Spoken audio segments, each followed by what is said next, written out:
Ah, wonderful. So here we are on the third of the 7 workshops, and this one is entitled "End the War Inside."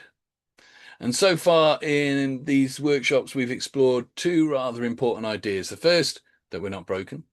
Um, there may be things you want to change. There may be habits, fears, reactions, and old ways of coping which no longer serve you particularly well, but that's very different from there being something fundamentally wrong with you. And in the last session, we explored the idea that the map is not the territory, that the story we carry about ourselves, about other people, about what happened and what it all means is not reality itself. It's the meaning the mind has made from reality. So tonight we're going to take another step. And I think this may be one of the most useful of the 7, because tonight is about the strange experience of being divided against yourself. And I suspect we all know that experience at some point. You want something, but another part of you seems to determine to stop you from having it. You decide you're going to go and change something, and within a surprisingly short amount of time, another voice appears with a completely different opinion. You can know perfectly well what would be good for you and still find yourself doing the opposite. And then, of course, we usually make matters worse by getting annoyed with ourselves. Why am I doing this again? Why can't I just get on with it? Why am I like this? And before long, there's not only the original difficulty to contend with, there is now also an argument taking place inside you about the fact that you're having the difficulty. And the second struggle could be far more exhausting than the first. So tonight, I want us to explore a different possibility.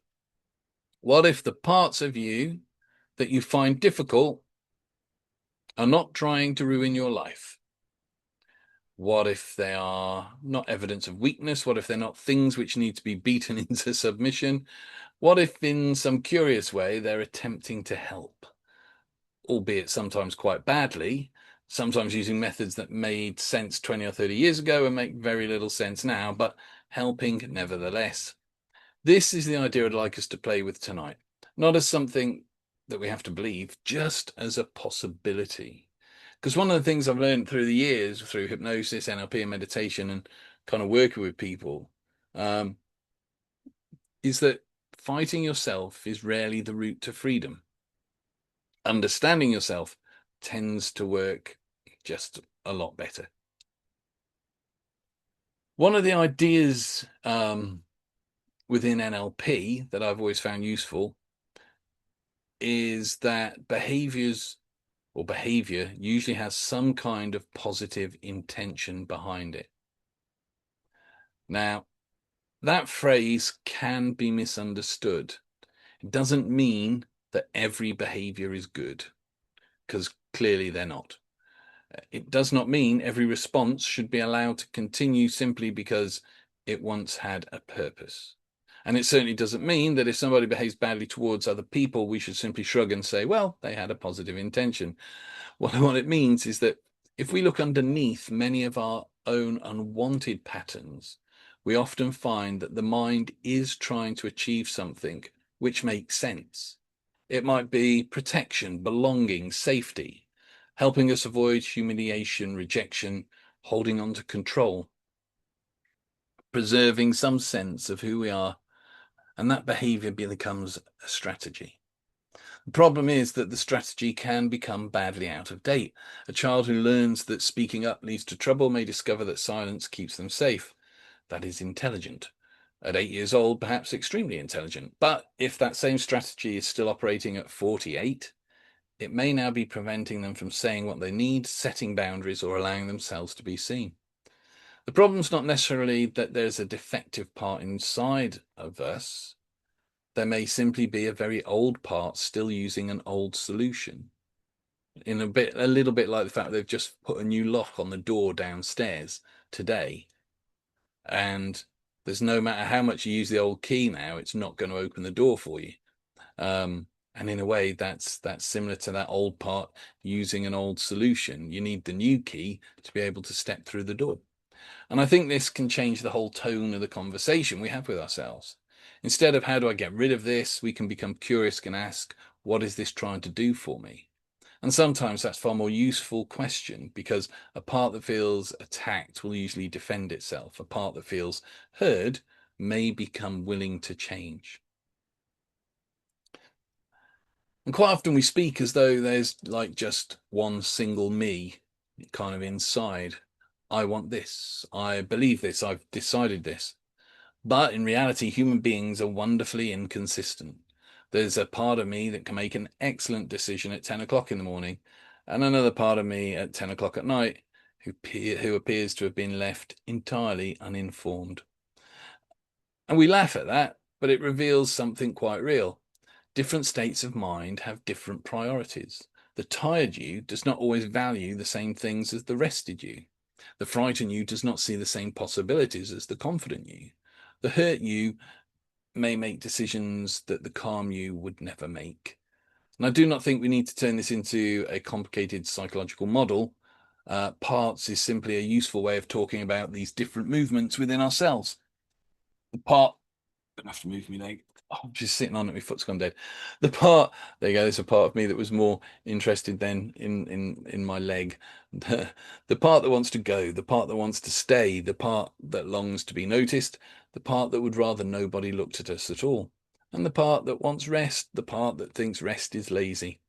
And if you have two strong needs pulling in opposite directions, it's a little wonder that we can feel stuck.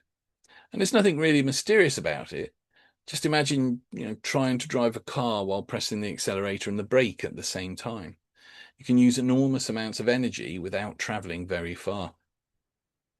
And I think quite a lot of what we call procrastination, self-sabotage, or lack of motivation is really just that. There is energy available.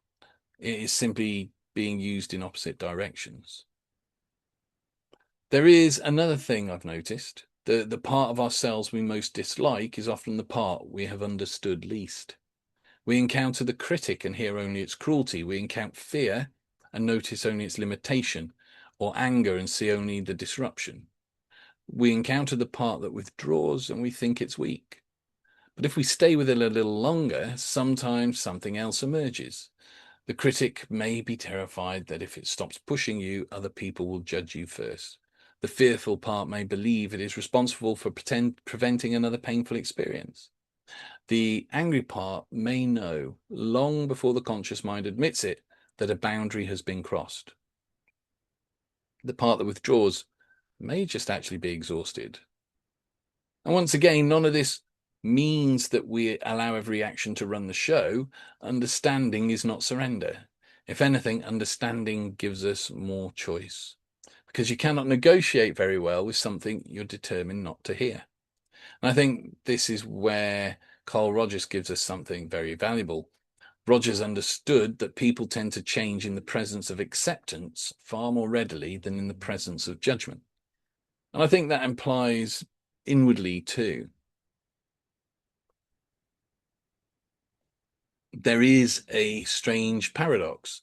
The more desperately we insist that some part of ourselves must disappear before we can be okay, the more central that part tends to become.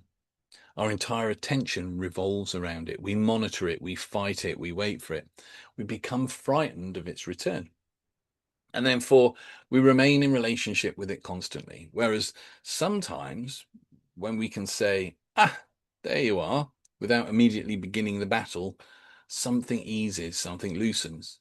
Not always, not magically, but enough to allow another response. So before we go into the main meditation tonight, I'd like us to do something just very simple. There's no need to close your eyes unless you want to. I just want you to become aware of one part of yourself that you frequently struggle with. Not your deepest trauma, not the most overwhelming thing in your life, but something that's kind of workable for the space tonight. Maybe it's the part of you that worries, the part that puts things off, the part that becomes irritated, the part that always needs to get things right, the part that seeks reassurance, the part that disappears when life becomes too much. Whatever comes to mind, Once you've got something, just kind of put a thumbs up or an icon-y thing on the screen. There we go. Anne's got something. Got a thumbs up from Sally as well. Fabulous. Rather than thinking about it as a problem for a moment, just imagine that that part is sitting somewhere near you, somewhere in that room. Don't have to visualize it unless you want to. Just get a sense of it.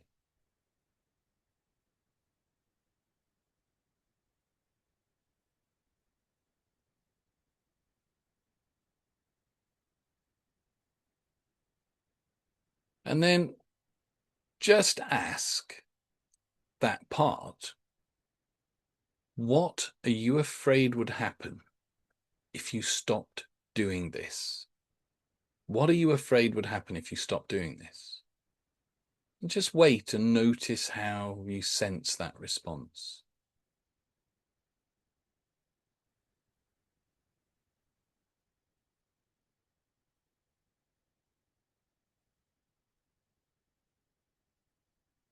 It's a slightly different question from why are you doing this? Because why can become an accusation. What are you afraid would happen if you stopped? Just let whatever comes come. Maybe words, may simply just be a feeling. You may get absolutely nothing, which is fine.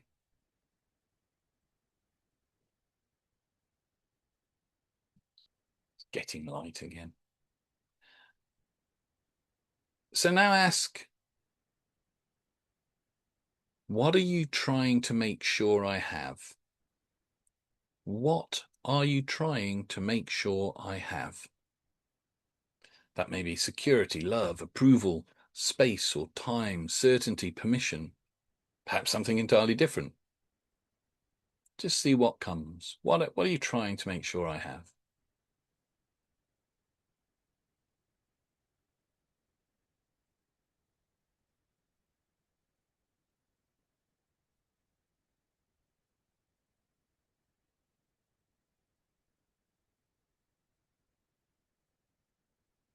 And still imagining that part is there with you.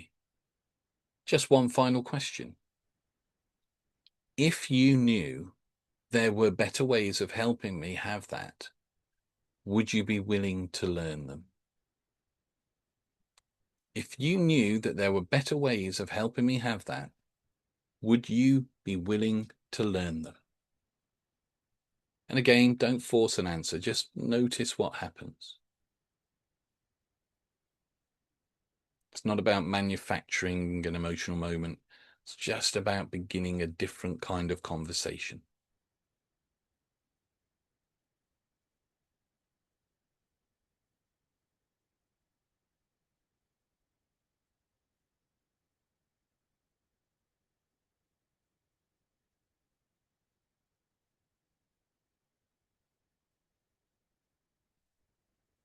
That's it. And then just let that imagining go, just being back here. So I want to make one distinction before we go any further. When I say that every part is welcome, I do not mean that every part gets to make the decisions. All our parts make up the whole of us. But not all parts get to make the decisions. And that's quite important. If a frightened part of me believes the best solution is never to leave the house again, I can understand the fear without handing it the keys.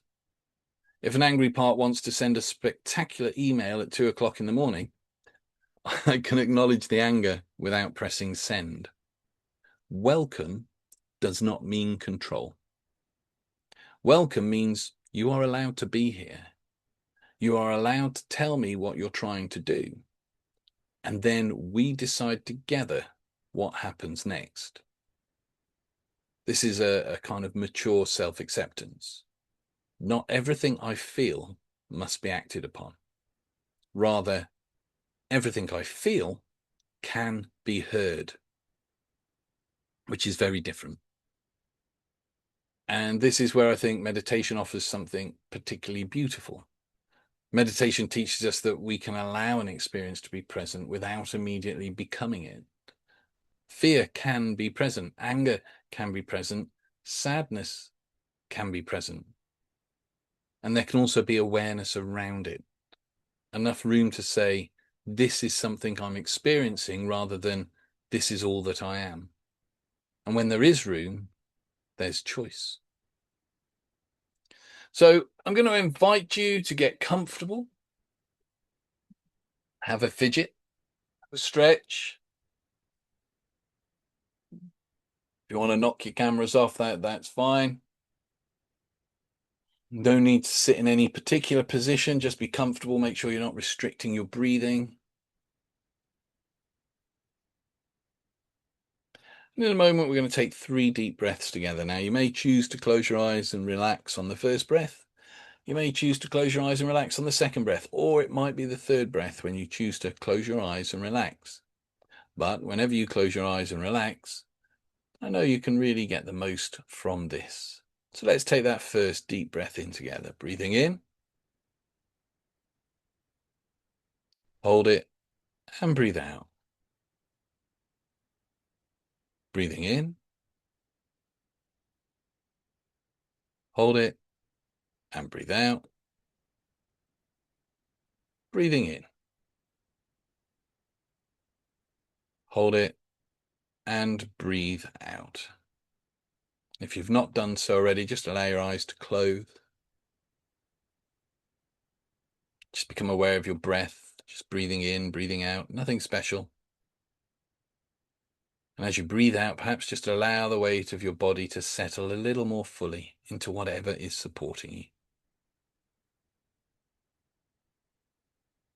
And there's no need to clear your mind or to stop thinking. If thoughts come, they come. If sounds happen around you, they can be there. Nothing needs to be perfect for this. And perhaps you can begin by noticing that there are already different things happening within you. One part may be listening closely. Another may be wondering how long this may take. Another may already have drifted somewhere else. And all of that can be included. There's no need to create unity by force. We just begin with what is here. And somewhere within your imagination, perhaps you can allow a place to form. Not necessarily a room, it may be perhaps somewhere outside. Somewhere that feels spacious enough to receive you. A good place where conversation can happen. A place where nothing is hidden.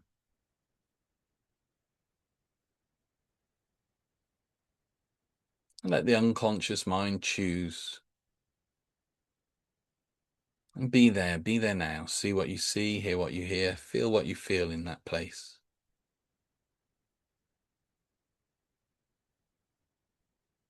Wherever that is for you. And in that place, there's also somewhere for you to sit.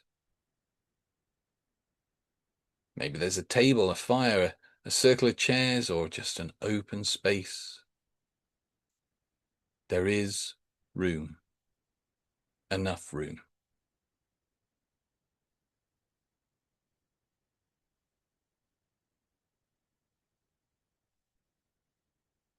And you can become aware that this place belongs to you. Nobody enters here without your invitation. Nothing needs to happen too quickly. You can remain in charge of the place.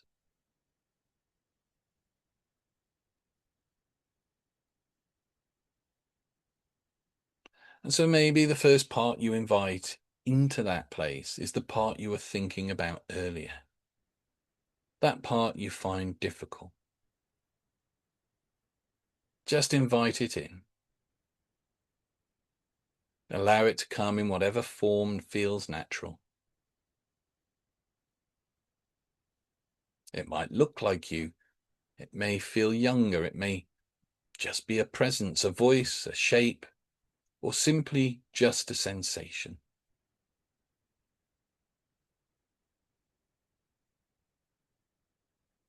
And do not demand anything of it. For once, it's not being summoned to be corrected. It's simply being invited to sit down.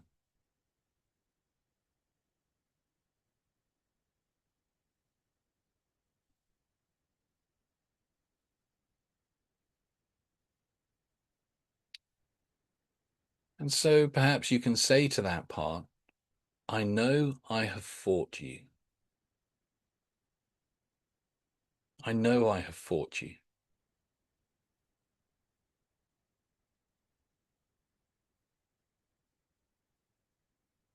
I know I have wished you would disappear.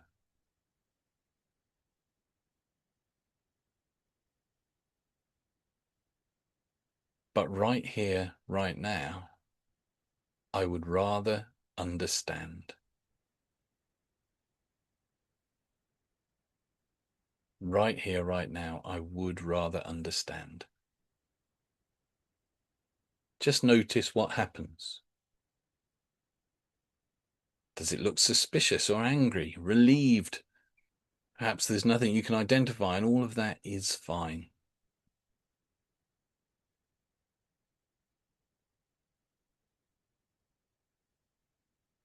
Just ask it gently.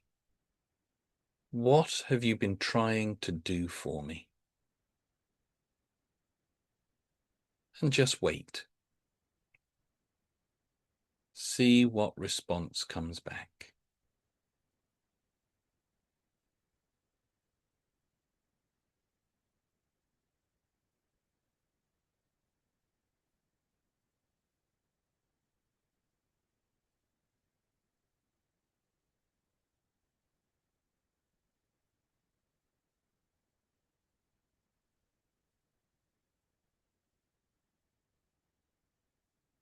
And perhaps the answer surprises you. Perhaps it does not.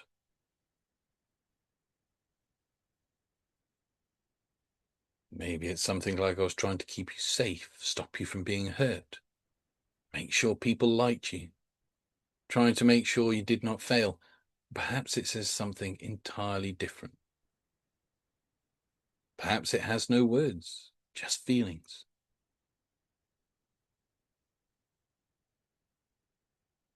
And whatever comes, you do not have to agree with the method. Simply recognize the intention.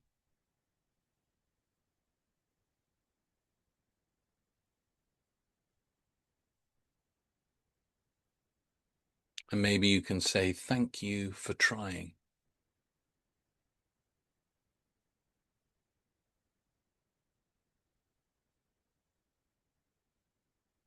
Thank you for trying. I can see that somewhere beneath this, you were trying to help.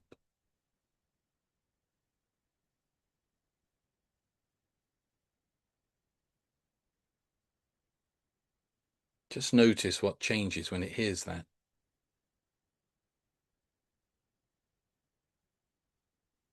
Because parts of us often become louder when they believe nobody's listening.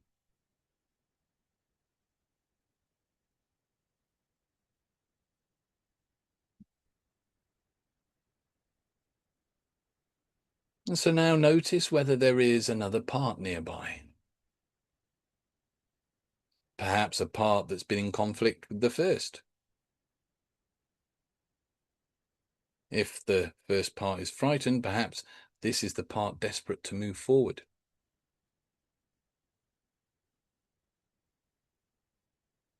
If the first part pushes, perhaps this one longs to rest. If the first demands perfection, perhaps this one's just had enough. Just let that next part approach. And give it a place too. No favourites, no winner. And as it joins you, ask this part, what are you trying to do for me? And just listen.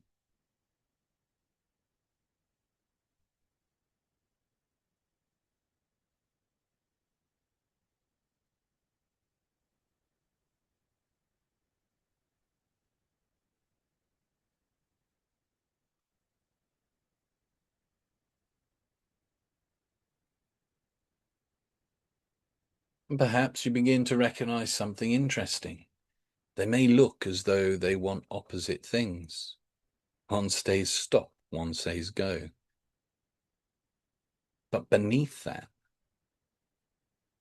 perhaps both care about you. One may want safety, the other life. One wants protection from disappointment, whilst one wants freedom from limitation. Whatever those strategies, different priorities, but perhaps not such a different intention.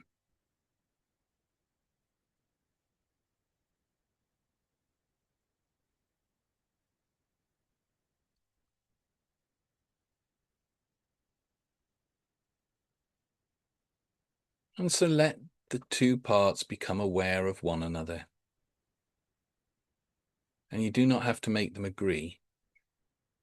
Perhaps for now it's enough that they finally hear each other.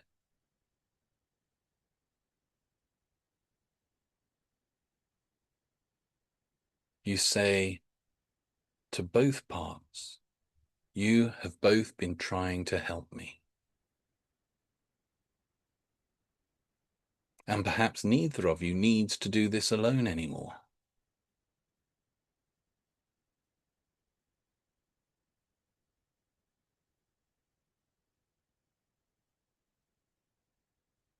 And now, if it feels right, allow other parts to join you. Not dozens. There's no need to turn this into a queue. Just simply notice who seems important. Perhaps there's an older, steadier part, a part of you which has lived through things you once thought you could not live through. Or perhaps there's a younger part, a part which still carries something from another time.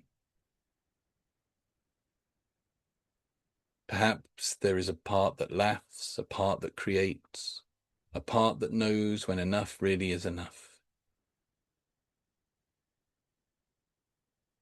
Just allow whoever needs to be there to have a place. And notice that there is enough room.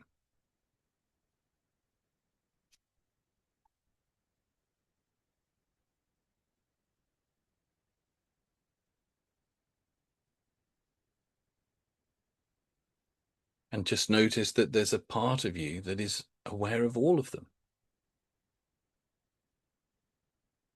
The part that invited them.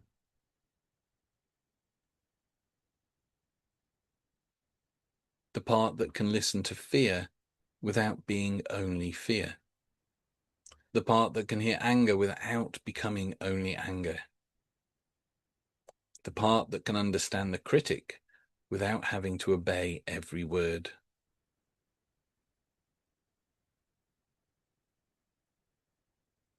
And I wonder what you might call this part. Perhaps you do not need a name. Perhaps it is simply you when you are not entirely caught inside one voice. The you capable of listening, the you capable of choosing. Just let yourself settle into that place. Not above the others, not superior, simply at the center.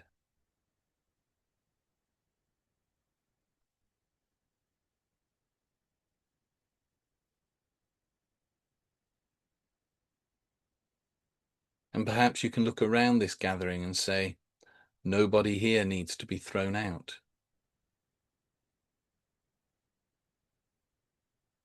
Nobody needs to shout in order to be heard.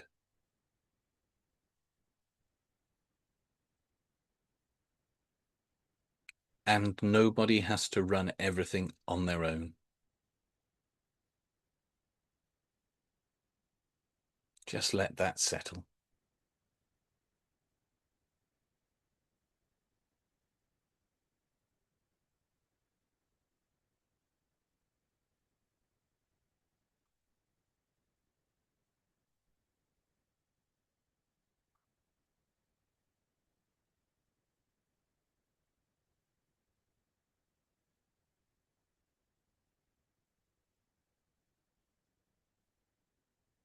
And perhaps you can ask the group one question.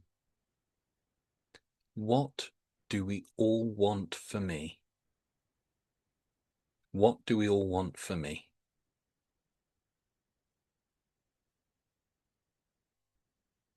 And don't worry if the answer is unclear. Perhaps what emerges may even be surprisingly simple. To be safe enough, to be loved, to feel free, to live, to rest, to belong, to be ourselves. Perhaps just a feeling of wanting something better.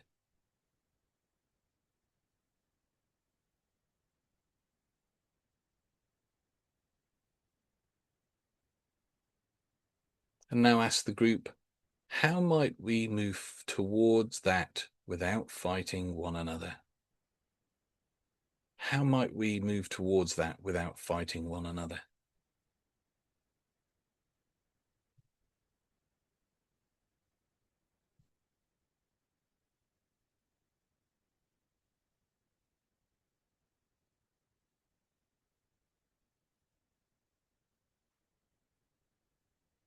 And there may be some very simple agreements. The frightened part may be willing to warn you without stopping you. The ambitious part may agree to move without dragging the exhausted part behind it. The critic may agree to offer information rather than abuse. The angry part may learn to signal a boundary before it needs to explode. It doesn't need to be perfect. You're just creating communication.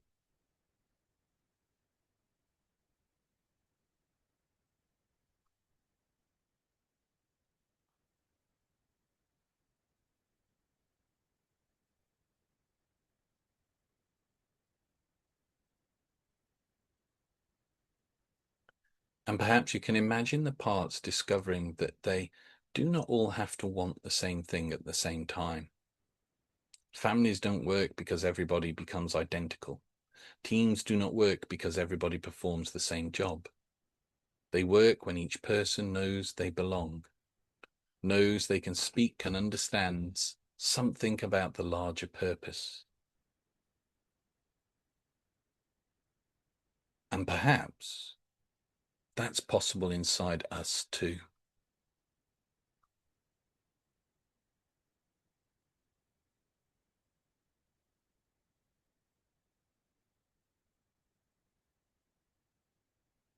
And now just notice one part that's particularly tired.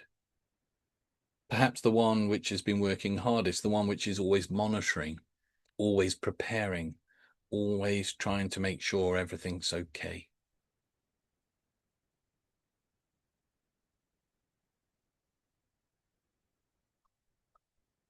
Just let it know that it may rest for a while.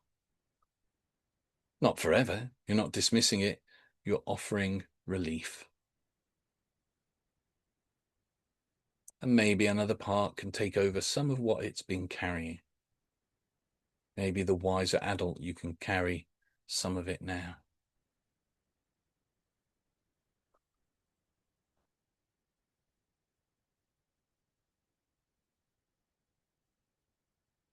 You can let that part know that you were never meant to do this alone.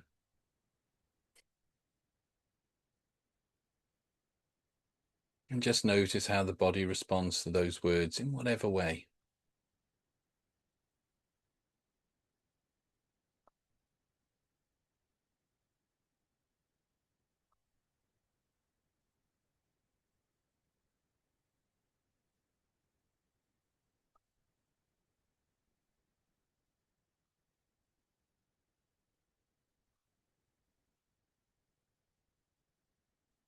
And just imagine yourself in some future moment when an old internal battle begins. Perhaps a decision, a difficult morning, perhaps you hear one voice saying, "Oh, go on," and the other saying, "No, don't."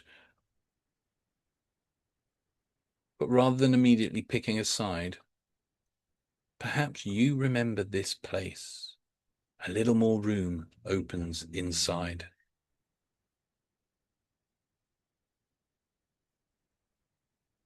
You recognize there are different needs here.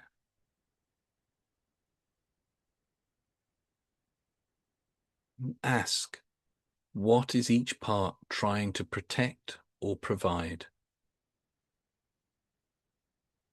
And you discover you can listen before you act.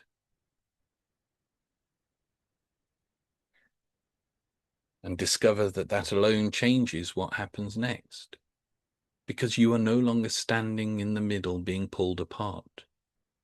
You have become the place in which the conversation can happen.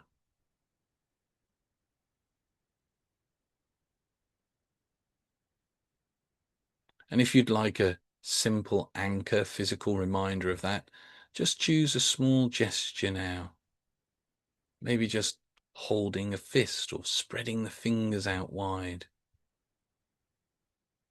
Something discreet that you can do anywhere. Just choose whatever feels natural rather than something you feel you should choose. And make that gesture now.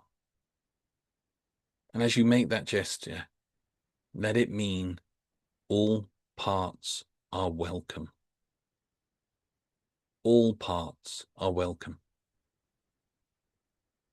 Not all parts are in charge. All parts are welcome.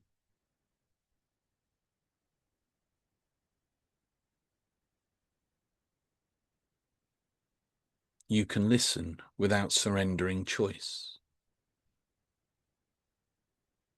We can move without leaving ourselves behind. And just release that gesture. Just allow the meaning to remain.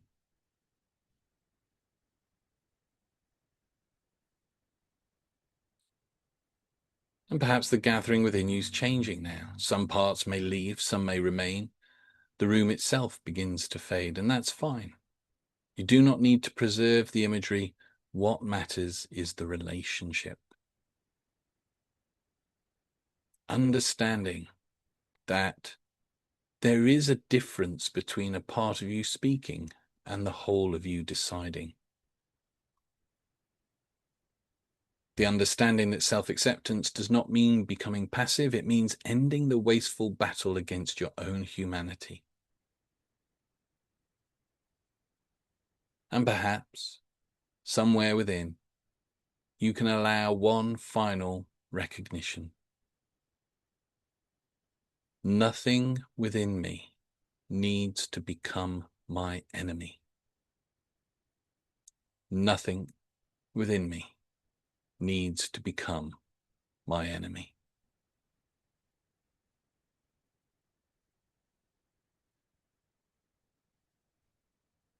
Even the parts that need to change can be changed through relationship rather than battle.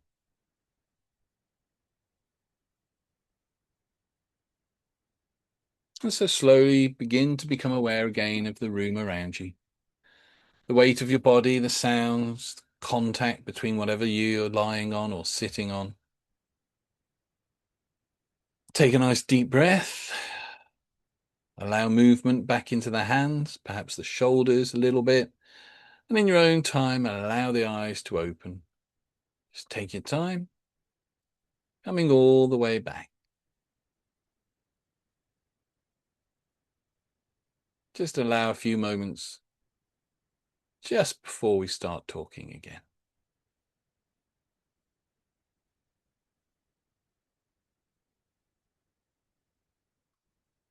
Don't try to analyze, just notice how you are.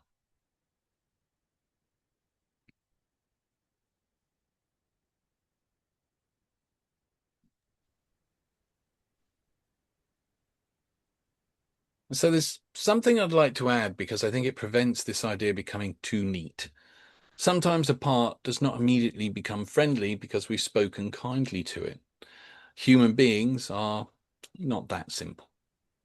Some patterns have been rehearsed for decades. If you have spent 40 years criticizing yourself into action, the critic may not trust you when you suddenly announce on a Monday evening or a Wednesday evening that there's a new management structure. And that's okay. You do not need instant integration. Think of it more as beginning a relationship. If someone had ignored you for 30 years and then suddenly said, right, tell me what you need, you might be a little suspicious. So if the same fear comes back tomorrow, the process hasn't failed. It's the same internal conflict appears next week. It does not mean tonight achieve nothing. The change is in how you meet it. Previously, it might have been oh God, here we go again. And now, this again. What is happening? It's already different. Less judgment, a little more space, a little more room. And from that room, sometimes a different choice becomes possible. I think there's something else also beneath all of this, which is worth understanding. Quite often, our internal conflicts are created because we've learned that certain parts of us are acceptable and others are not. Some people learned very young that being good meant being agreeable, so anger had to go underground. Some learned that being strong meant never needing anyone, so vulnerability disappeared from public view. Some learned that achievement brought attention, so rest began to feel dangerous. And some learned to make everybody laugh. Some learned to remain invisible. And when we push part of ourselves out of conscious life, it doesn't necessarily just vanish. It often finds another route. The anger can appear as resentment. The need for rest appears as procrastination. The vulnerability appears as anxiety. The need for recognition can appear in places we do not recognize as need for recognition. And then we become annoyed with the symptom, having forgot the need beneath it. And this is why I think the phrase, all parts are welcome, is so useful. It brings us back towards wholeness, not perfection, but wholeness. And being whole means being able to contain contradictions. I can be brave and frightened. I can love somebody and be angry with them. I can want change and also be afraid of what change will cost. I can be grateful and still want something different. These things can coexist. We create an enormous amount of suffering when we believe one feeling invalidates another. If I'm grieving, I should not laugh. If I'm confident, I should never doubt. If I love someone, I should not feel irritated with them. But we are not that simple. And I think life becomes easier when we stop trying to turn ourselves into a single, clean, emotional note. We are chords, several notes played together to create the beautiful harmony that is our life. Sometimes we hit a wrong note and it's slightly discordant. But the work is not to remove half the notes. It's to learn how they belong together.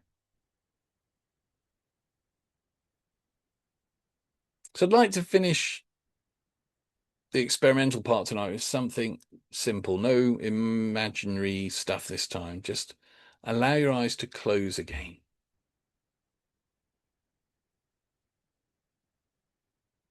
And just notice what's present now. Calm, tiredness, emotion, skepticism. Perhaps the mind's already thinking about something else. Whatever's here, let it be here. And just notice whether any part of you is objecting to what is here. If you're restless, maybe another part is saying you should be calm. If you feel emotional, perhaps another part is saying you should pull yourself together. And if you feel nothing in particular, perhaps another part is wondering why you're not having a deeper experience. Just notice the first feeling. Then notice the argument with the feeling. And so for a moment, just let the argument soften. You do not have to prefer what you're feeling. Just stop demanding that it become different immediately. If there's sadness, sadness is welcome. If there's irritation, irritation is welcome. If there's fear, fear is welcome. Peace, peace is welcome. If there's absolutely nothing dramatic at all, that's welcome too.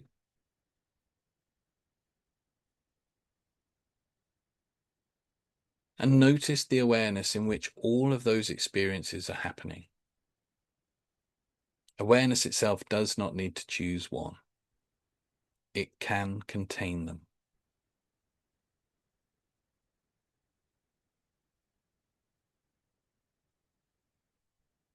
And just say to yourself, I do not have to fight myself in order to change. I do not have to fight myself in order to change.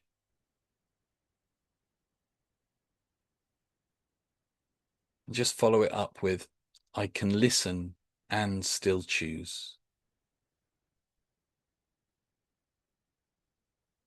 I can listen and still choose. And then just gently return again, opening the eyes.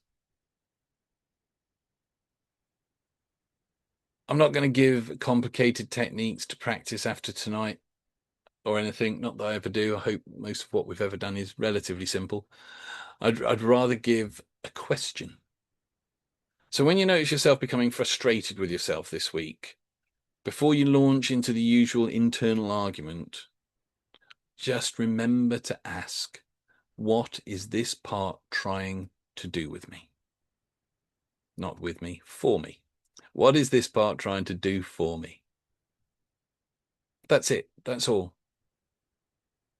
Don't feel you have to create an answer straight away, just to let something come. So if you're feeling frustrated or you're feeling angry or whatever, before you start battling with yourself, just ask, what is this part trying to do for me? You may discover an answer. Perhaps follow it with, is there a better way of getting what it's trying to give me? Is there a better way of getting what it is trying to give me? So, for example, if the anxious part is trying to create safety, what would genuinely create safety now? If the critic is trying to help you improve, what would useful guidance sound like rather than grief or abuse? If the part that wants to withdraw is asking for rest, perhaps the answer is not to force it onwards or allow it to disappear completely. Maybe just rest. There's no one answer. There's no perfect answer. But there is communication and relationship. And the purpose is simply to stop treating every difficult internal experience as an enemy or as an attack. I think one of the saddest things we can do to ourselves is spend our whole life believing that peace will finally arrive when we've managed to remove all the parts of ourselves we do not approve of. When I'm no longer anxious, when I stop getting angry, when I stop caring what people think, when I become confident, when I finally sort myself out, this will all be okay. Why wait that long? Why wait that long to be okay and at peace?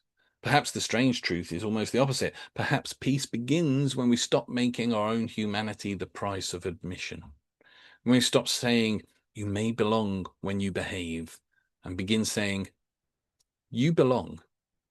Now, let's work out what you need. Does not mean never changing. In fact, I think it allows deeper change. Because when we're no longer using half our energy to attack ourselves, the energy becomes available for something else, for understanding, for choosing, for living. The frightened part does not have to disappear for you to be courageous. Courage may simply be what happens when the frightened part is heard and you choose to move with it rather than drag it behind. The critic may not disappear. Perhaps it learns a kinder language. But that part that wants safety may remain. Perhaps it gradually discovers that you are capable of providing safety in ways it could never have imagined when it first learnt its job. And perhaps that is what becoming whole actually means, not becoming one perfectly consistent person, becoming someone who can sit at the center of their own complexity without declaring war. Someone who can say, I hear the fear, I understand the anger, I recognize the part that wants to hide, I know the part that longs to move forward. None of them, by itself, is the whole of me. They all belong. I can listen. I can choose. And perhaps after years of fighting ourselves, that is where something very close to freedom begins.